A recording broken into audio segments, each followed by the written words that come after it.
He was diagnosed many, many years ago, when I was, I think, 24, 25. And I found out through a phone call. He called to tell me that he had some bad news, and he said that he had been diagnosed with prostate cancer.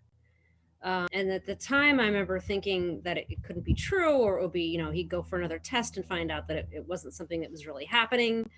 And I don't know if it was because I was so young at the time or because I wasn't really familiar with prostate cancer, but it didn't really feel real to me until he started going through some of the treatments.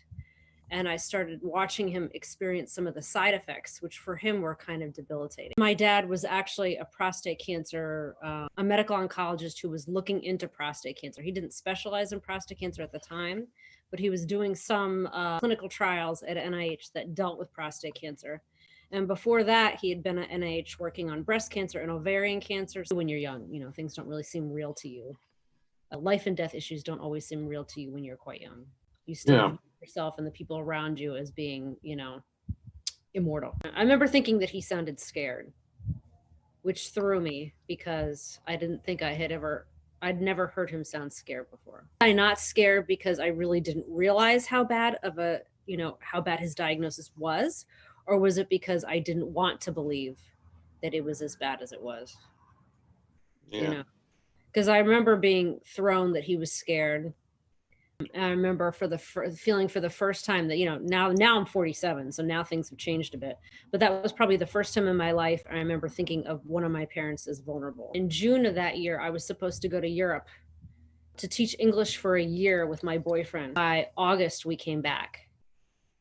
I think in part because I felt uncomfortable being away, because he'd started one round of treatment and then he'd had another round where he had lymph nodes surgically removed, a lot of lymph nodes removed.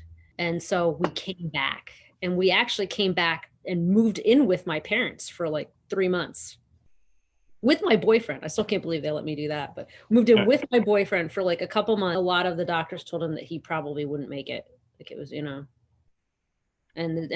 the treatments that he chose were pretty hard on him. He's very matter of fact about things. He'll tell you up front, very honestly, what's going on, but he's less forthcoming about his feelings about what's going on. Right. So he'll say, I had radiation treatment and, I'm having terrible rectal bleeding and I had to leave work and I can't even stand. But then that would be it. He's giving you the information and, and then, it's sort of well, are you scared? Or you none of those kinds of things didn't happen, or would evolve. Those kinds of conversations would evolve over months and years and not necessarily in the moment. You don't really usually have those kinds of conversations with your dad, especially if you're a girl, a woman, maybe a boy might, I don't know. I mean, I'm not a boy, so I don't know, but yeah. It was a very, and I remember knowing that he was not doing well, that he was in a lot of pain. I knew he had to leave his position at the university where he was. I knew that my mom was scared. My sister was scared. My sister talks more openly about her feelings, so she would be more pressing them to talk about things, whereas I would just sort of wait for him to say something. It was a very uneasy time in my family, because nobody knew what was going to happen. My relationship with him evolved over time, and my relationship to how he deals with his cancer has evolved over time. So he's now had prostate cancer for many, many years. And if you ask him, he'll say it never goes into remission. It just goes into dormancy. So he would say he still has prostate cancer. And so periodically he'll get an update and maybe his PSA will rise a bit and he'll call me and talk to me about it, or more frequently email me. Because I live on the West Coast and I have a full-time job. So sometimes it's difficult to actually have a conversation in the middle of the day on the phone. But he'll tell me about, whatever scan he had and what the results mean or could not mean, or what the PSA, so now I'm more involved in that. But at the time when he was initially diagnosed, he told me that he was diagnosed and what treatments he chose and what kinds of side effects he was having and why. The world seemed very frightening. He could die, right? The possibility that one of my parents could die sooner than I thought was all of a sudden a possibility. And I think that definitely impacted my like ability to go out into the world at that time. Seeing him weak and in pain from all the side effects was really unsettling. As he went on in his cancer journey, he became more comfortable with talking about his feelings. And in particular, he started writing about his feelings, and reading his writings helped me. But my sister's always been much more open about her feelings with them. And so I think that she sort of talked to him a lot more openly about the impact on her and about what he was thinking and what he was feeling. You know, she was probably more involved initially than I was. I think generalizations are always kind of hard because each family is unique and each situation is unique, and it will entirely depend on what your relationship was with that parent or grandparent before the prostate cancer diagnosis even happened. But in general, I would say, you know, a lot of children of prostate cancer patients are not necessarily involved in the decision making a lot of times. Maybe they are, I don't know. And I do actually remember him talking really openly about something that he called the hour of the wolf, that in that interim period between he was first diagnosed and when he decided on the treatment, just being up at night and worried and not knowing what to do.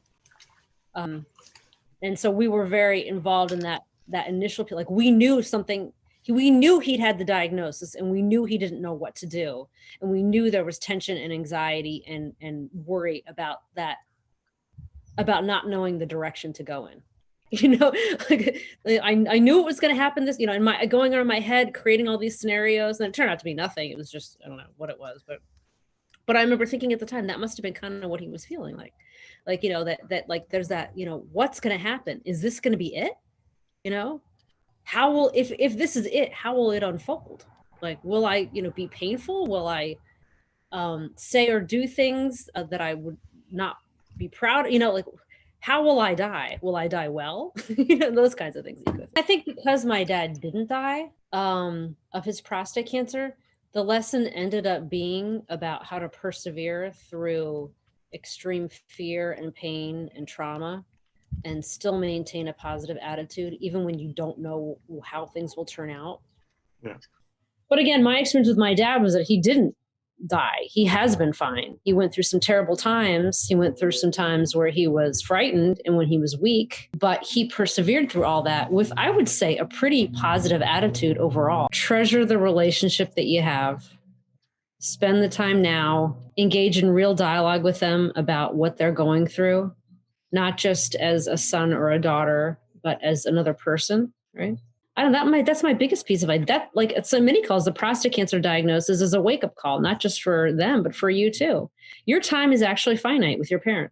Your parent may not die in the next year or two. It may be like 20 years, but eventually they will. And so put in the quality time now. Spend time with the relationship. Repair anything that you need to repair.